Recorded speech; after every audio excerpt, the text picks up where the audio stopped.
కాబట్టి నువ్వు తిరిగి రావడం మంచిదైంది. నీవు నన్ను విమోచించావు, కానీ నేను మళ్ళీ తప్పు చేశాను.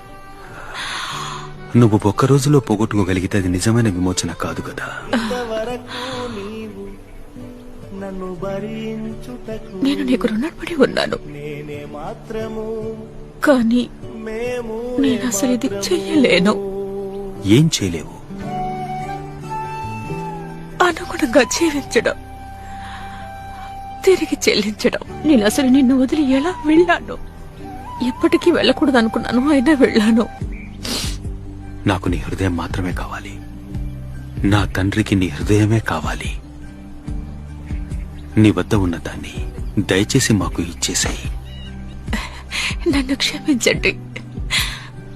పైకి చూడు, నేను నిన్ను క్షమిస్తున్నాను. అంతా మర్చిపో.